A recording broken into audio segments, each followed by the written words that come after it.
You have been watching movie for 3 hours. তুমি 3 ঘন্টা ধরে মুভি দেখছো। This work has been done. This work has been done. কাজটা হয়ে গেছে।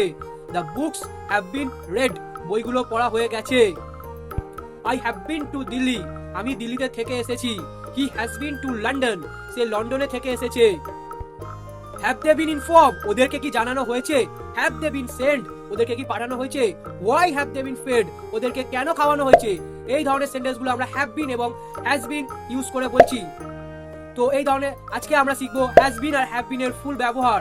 কোথায় কোথায় has been R have been এর ব্যবহার হয় সেই ডাউটগুলো আজকের ভিডিও থেকে ক্লিয়ার হয়ে যাবে। তো চলো ভিডিওটা স্টার্ট করা যাক।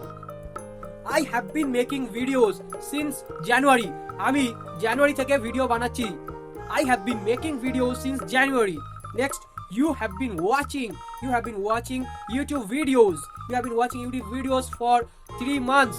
তুমি 3 মাস ধরে YouTube ভিডিও দেখছো। They have been building house since last year. তারা গত বছর থেকে বিল্ডিং বানাচ্ছে। They have been building house since last year. তারা গত বছর থেকে বিল্ডিং বানাচ্ছে। Next, he has been practicing spoken English for 2 months. ও 2 মাস ধরে স্পোকেন ইংলিশ প্র্যাকটিস করছে। I have been doing this work since morning. আমি এই কাজটা সকাল থেকে করছি। তো এটা হলো এক ধরনের ব্যবহার। এবারে আরেক ধরনের ব্যবহার শিখি। This work has been done মানে কাজটা হয়ে গেছে। এটা প্যাসিভে বলছি আমরা। This work has been done কাজটা হয়ে গেছে। The books have been reading। এখানে have কেন হলো? যেহেতু বুকস আছে। এই বুক এক সিঙ্গেল বুকও তাহলে has হতো। The books have been read। বইগুলো পড়া হয়ে গেছে।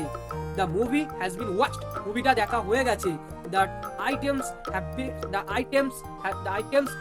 been sent। আইটেমগুলো পাঠানো হয়ে গেছে। The item have been sent। The goods have been bought।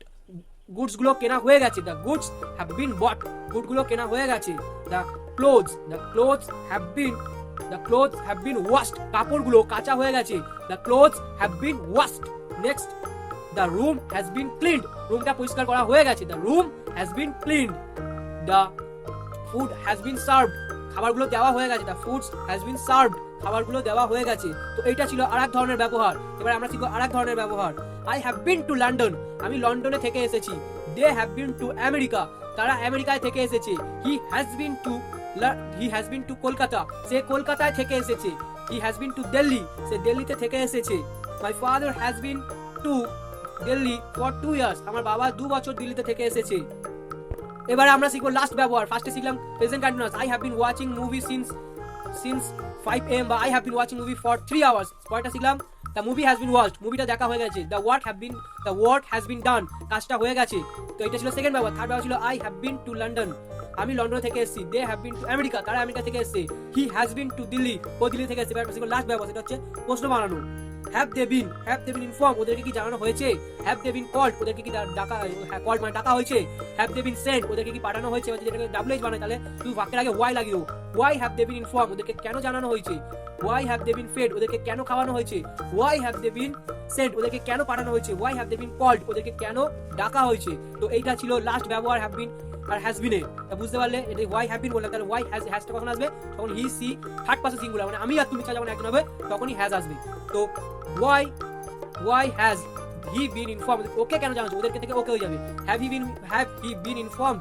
ওকে কি জানানো হয়েছে? have he been sent। Sorry have মানে has he been informed। ওকে কি জানানো হয়েছে? has he been sent। ওকে কি পাঠানো হয়েছে?